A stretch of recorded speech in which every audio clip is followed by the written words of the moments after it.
Hello everybody, welcome to Afterlife Topics and Metaphysics. This is Cyrus, and today I'm just taking a walk around my neighborhood. I typically split my day up with taking as many walks as I can. Getting sunlight helps me feel better. Still on a long struggle to get better from my sickness, and also because it's no fun staying inside all day long at the office. You definitely need to find ways to divide your day up a little bit.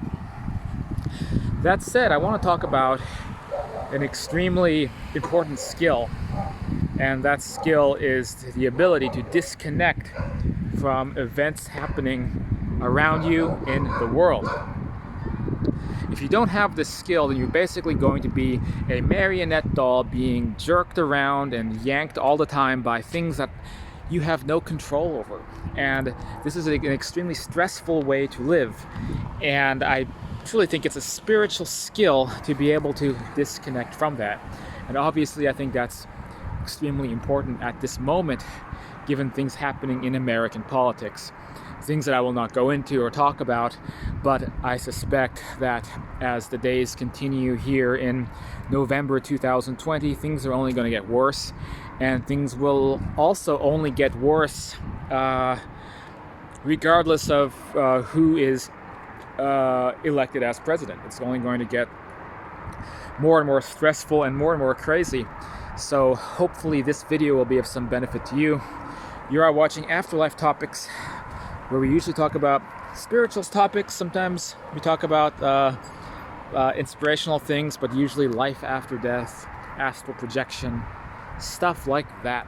And if you're into those ideas, I encourage you to go down, hit that subscribe button. Or if you want to work with me personally, then you can check out the Patreon links or the donation links. And then I'm always happy to answer questions or do consultations and stuff like that. All right, so to continue. I think every single person, every single soul has what we may call the individual awareness and the collectivized awareness, because this is ultimately what we are. We are both individual souls, and we are also part of the greater whole. So it's kind of the fractal nature of existence. Everyone's both an individual and also part of the unified collective. And people experience this, for example, in near-death experiences, and they see how like they're one cell as part of a much greater organism. It's either a leaf or a bug that just flew out of the tree and hit me in the ear, but let me continue. So all of us are both individuals and part of that greater organism. And so this is naturally who we are. So we are naturally attracted to not only things related to our individual awareness, but also things that relate to everybody else on a community level, on a greater community level, on a global level. And we also, and this is key, because we feel connected to something happening on a global level, we begin to feel responsibility for the thing that's happening on a global level. And herein lie the problem, the issue, because on one hand, this is really good, because this is, again, kind of our spiritual nature at work. We're not merely our individual selves, although we are our individual selves, and that's infinitely important.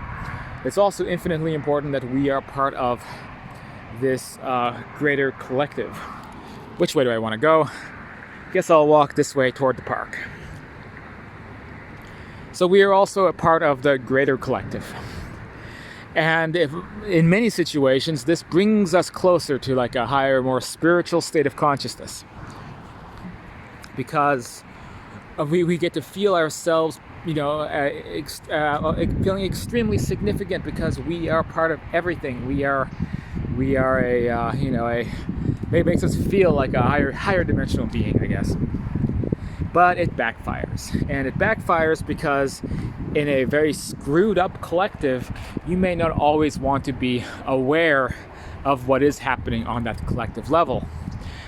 For the sake of mental health, for the sake of sanity, mental stability, it's often much better to be able to shrink down to the micro perspective, to get away from the macro perspective altogether, and just focus on what's happening around you on the individual level. This is not being selfish. This is not being low-minded. It's actually a metaphysical skill to where you close off from the big picture, focus on what's around you. And during times of crisis, we do this automatically. For example, let's say there's a tsunami and everyone around you is getting washed away, drowning, you have to find higher ground. During a crisis like that, you will automatically just be focused on your surroundings, the people around you, your life, and the immediate attention. So no one during a tsunami is going to be turning on the world news and being like, let's see how bad the tsunami really is before we get to high ground. Right? Nobody does that. During a crisis, everything shrinks down to that micro perspective because that's how we survive. We don't care about things happening more than just basically getting through the situation at hand. And that's for the most part because we have adrenaline going on. We have, our brain is pumping us full of chemicals that are forcing us to stay grounded in what's happening immediately around you. When it's not something happening that is causing a crisis, then we have to sort of put ourselves into that state of mind organically. Now, there's a few ways to do that. One way is to disconnect from any mechanism that brings us into a macro or collective state of mind.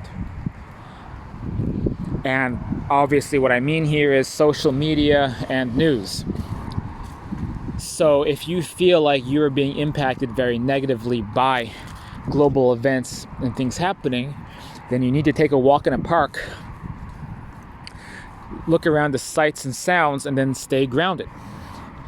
So Japanese warriors would come to a place in nature and maybe write haikus as a way to become grounded in the reality around them, to become grounded in the moment, grounded in nature. And they might look at things in nature and feel inspired, and then create a simple poem to represent something, right? But that's just one example. So the big idea is to ground yourself in what's happening around you and try to disconnect from any source of information about the collective, and realize that, one, you don't have responsibility for what's happening collectively. It has very little to do with you individually. Even if you just, you're one cell in the organism, and of course the organism is very important, but you're also allowed to just be that one cell. It's not a job requirement for you to be that one cell that's holding everything else up. So disconnect and try to ground yourself again in the practical reality that's happening around you. I think that's very important in learning this skill. Number 2 is you may want to evaluate your philosophies. And so this might be controversial, but there is value in taking a more neutral perspective. And yes, I know a lot of you guys out there are political ideologues. They'll say, that you should never do that. You gotta take a side. You gotta go far right. Gotta go far left. You gotta, become extremely religious. You gotta become whatever it might be, because that's the only way to initiate change. Okay. But what is your goal? Is that the life, the path that you're going to choose? Because if it is, then yes, accept the incredible stress and problems and difficulty by joining that war, and you have the free will to do that. You can go and take up arms and join that fight. But if you're like a lot of us and you just don't have the nervous system to deal with that, you want to focus on making your own life better first, you're also allowed to basically become like a priest. Become the non-judging priest behind the curtain who listens to the problems of others but isn't part of those problems.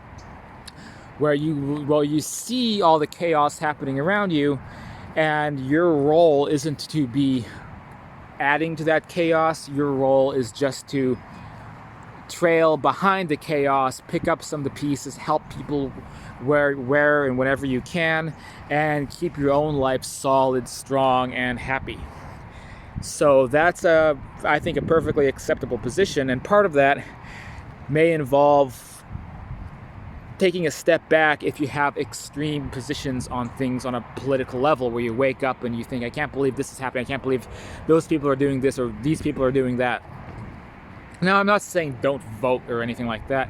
What I'm saying is reevaluate those philosophies a little bit, to where instead of thinking I have responsibility to make this and that happen, and you wake up and you're full of stress hormones because you're thinking, what do I need to do to create this vision of the world I want? If you're really miserable and unhappy, constantly running these things through your mind, you may want to try just being the being the political advocate for your own life, right?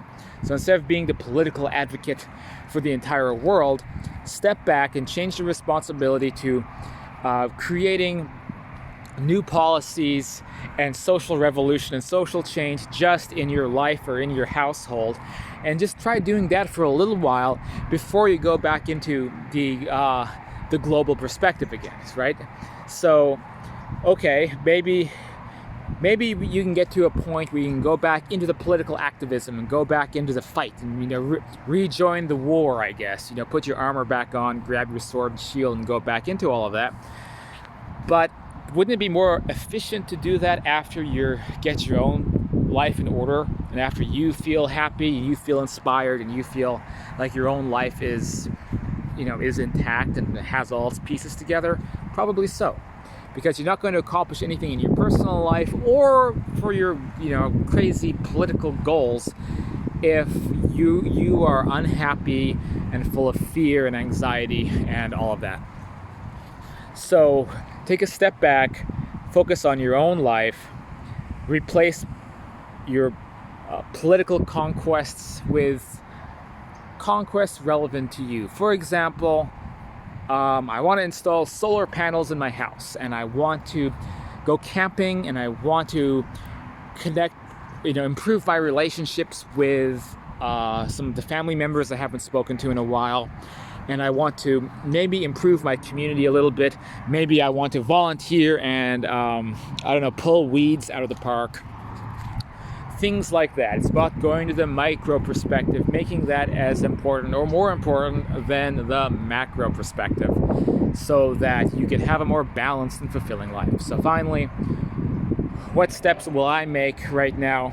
I'm not watching the news. I'm aware of stuff happening, but it doesn't, you tell yourself it doesn't actually affect what's immediately around me. I'm going to just focus on, in my case, my health is a big priority because of obviously I've had serious issues, but also my own sense of purpose, goals, future plans when I feel much better and I can go off and maybe travel again. There was a time not too long ago in this channel's history when almost every video was some exciting new location around the world. That was almost a couple of years of that. And who knows, maybe I will be able to get back to that if the world settles down a little bit. And that's another thing, it's the pandemic. That's another really good reason to go onto this micro perspective for a while, because you can't do anything about the pandemic. You don't have the ability to end the pandemic or to create a cure. So if you are working in a virus lab at a top university, then maybe it is your responsibility. It is your job to find a cure and to save the world, and that's wonderful if it is. But if you are, if you're a gardener or a farmer or an office worker or a data analyst, in IT, you work in IT, then it's you can do your part for your community. But you don't have to wake up freaked out about the pandemic every day, because there's nothing you can do about it. And the part of you that thinks there is something you can do about it, to kind of hopefully take this whole video full circle again, the part of you that thinks that you have that responsibility, that thinks that it's up to you to save everybody, that is that wonderful spiritual side of you that is connected to the greater whole, which is one of the things that keeps the world going and allows great change and great things to happen. But what I'm suggesting is just turn it off for a while. Again, disconnect from media, social media, if necessary. Focus on some hobbies and some things around you that you can change. Or be like this guy over here. See this guy over here doing jump ropes. You know, I don't know. I mean, I've never done jump roping. I think jump roping is kind of something you do when you're a 16-year-old girl, but apparently it's good cardio. So I mean, I could take up jump roping, but you see what I'm getting at. There's a lot of things, there's a lot of ways that you can really become grounded in the moment. Focus on your life, focus on your community and things around you, and make a real effort to just disconnect, to unplug from that macro perspective and come back down to your life. Hopefully I'm not being too repetitive. I think you guys get the point of this video. I hope this was of some benefit to all of you.